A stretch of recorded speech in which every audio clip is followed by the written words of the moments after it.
sebagian besar kantangan, burung kantangan juga udah burung Ya, prestasi. betul. Nah itu cara pengondisiannya di rumah itu gimana untuk cara Mbak Imam sendiri? Mengenai masalah pengondisian burung khususnya kacer lah ya, misalkan di rumah.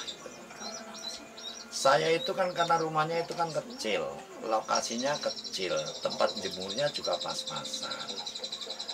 Bisanya ya alhamdulillah burung saya insya Allah selalu stabil di lapangan khususnya kacer.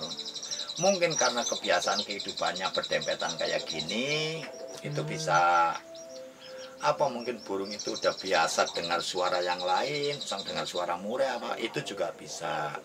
Tapi khusus kalau pengondisian buat lapangan, walaupun dengan pas-pasan kayak gini ya, semampu saya mengenai penyetingan. Masanya dari dulu sampai sekarang saya mainan burung khususnya di kacer, ya nggak ada pengondisian yang istimewa seperti mereka-mereka yang rumahnya besar, ditaruh tempat siapa lah misalkan. Kalau saya nggak adanya kayak gini. Kan ada sebagian orang yang waduh kacer harus jauh-jauh dari murai, apakah itu bener emang harus Memang kayak gitu? betul mas, memang betul. Kalau kacer memang sensitif dengan murai. Satu contoh misalkan kacer ketemu sama murai, murainya bisa jadi galak, kacernya juga birainya tinggi, airnya ujung. Itu apa ya? Memang benar itu, faktanya itu memang kayak gitu. Cuma kalau saya kan memang kayak walau berdempetan kayak gini, kan nggak pernah ketemu. Walaupun dengar pengaruhnya memang besar, betul besar. Ya itu kembali, tinggal saya mampu nggak. Tapi selama ini saya mainan burung khususnya kacer, alhamdulillah mampu mengondisikan itu. Gitu loh. Berarti ketika waktu kesehariannya berarti berdempetan kayak gini. Berdempetan kayak gini, tapi di saat kita nyeting, ya walaupun berdempetan kayak gini nggak ada yang kelihatan satupun, walaupun jejer. Tapi khusus mau berangkat, misalkan burung ini mau dilombakan, itu istilahnya cara penyetingan, itu nanti dengan mandi ya satu-satu agak jauh, walaupun di kerudung berdempetan, dengar suaranya nggak apa-apa. Secara tidak langsung memang, kalau menurut saya sendiri, masalah fighter burung kacer itu sudah alami ya, sudah alami. Kalau burung itu mau jalan dengan kondisi banyaknya burung kacer berdempetan tetap jalan. Itu saya kayak gitu. Tapi maaf dengan kondisi rumah pas-pasan loh. Iya. Berarti sistem penjemurannya juga nggak boleh berdekatan juga ya? Atau agak jauh sedikit? Nah, kalau masalah penjemuran minimal 5 meter dari yang lain gitu. Itu nggak masalah. Ya syukur-syukur sih kalau saya punya rumah bagus, mungkin ya pengennya ya ibaratnya dikondisikan yang lebih bagus. Amin. Nah, tapi dengan kondisi saya kayak gini, mainan burung di Cilacap dari mulai 97 sampai detik ini, alhamdulillah saya masih bisa mengondisikan kacer. Ya nun sewu, walaupun misalkan di lapangan nggak jalan, masih bukannya nggak jalan, nggak juara, tapi burung itu tetap tampil.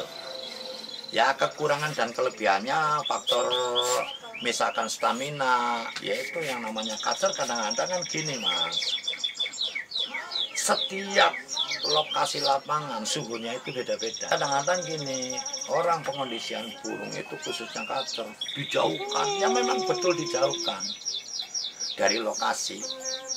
Tapi dijauhkannya itu suhu cuaca di lapangan sendiri itu panas, dingin, hujan apa gimana. Berarti menyesuaikan ya Mas? Harus bisa menyelesaikan. Satu contoh nih, maaf saya pribadi.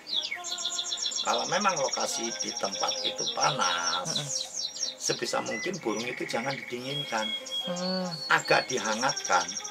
Jadi di saat nanti kita naikkan tangan, burung itu sudah punya power naik sendiri karena dengan hangatnya situasi di lapangan.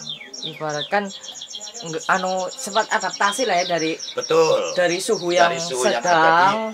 Nanti kalau misalkan terjadi sesuatu, misalkan di lapangan itu lebih panas kan adaptasinya bisa cepat. Iya betul itu. Kan kebanyakan kendala emang kenyataan emang kayak gitu sih. Ketika pengondisian di rumah sudah benar, terus pengondisian di lapangan kan kita menyesuaikan. Menyesuaikan kalau misalkan hujan gimana. Nah itu yang paling penting itu. Nun sewu, masalahnya apa? Masalah hal kayak gitu itu belum tentu mereka itu bisa mengetahui loh. Itu loh. belum tentu mereka bisa mengetahui di cuaca kayak gitu. Kalau saya sendiri misalkan nggak tahu turun di Purwokerto, di Aji Barang apa di mana, saya lihat cuacanya dulu di lapangan, pengondisiannya gimana gitu loh. Tapi di garis besar ya, itu intinya kalau di cuaca yang panas ya minimal kita harus agak hangat lah, supaya burung itu cara stamina, cara kehangatan tubuh itu buat turun itu bisa stabil. Gitu. Misalkan tuh di tempat dingin, kalau tempat dingin kita nggak bisa cerita, memang cuacanya dingin ya sebisa mungkin gimana tata caranya bisa mengondisikan burung itu di lapangan.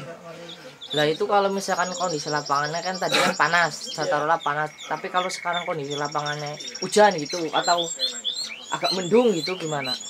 Gini, kalau misalkan biasanya kalau misalkan yang cuacanya mendung gitu kan, sepengalaman saya di lapangan, ya biasanya kita mainnya main power, main hangat dalam artian ditambahi ekstra puding lah supaya buat penghangat, tapi bukan dalam artian gitu, bukan dalam artian kita itu ditempatkan yang dingin, di tempat dingin itu enggak. Ya itu pemajunya itu dikasih gitu. Ya mau kalau yang kita mainan ulat hongkong, mau dikasih ulat hongkong ya silakan, mau dikasih cangkrik, tambahan cangkrik ya nggak apa-apa. Intinya kayak gitu.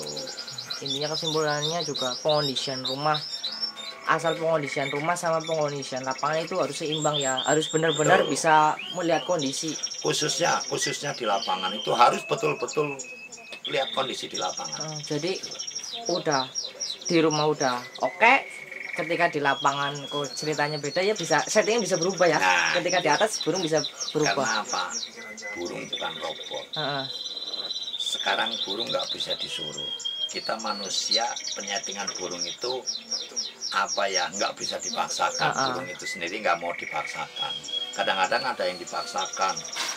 Dari mulai event biasa, taruhlah jangkrik 5, jalan istimewa. Oh besok ada event besar atau jangkrik 10, belum tentu burung itu mau.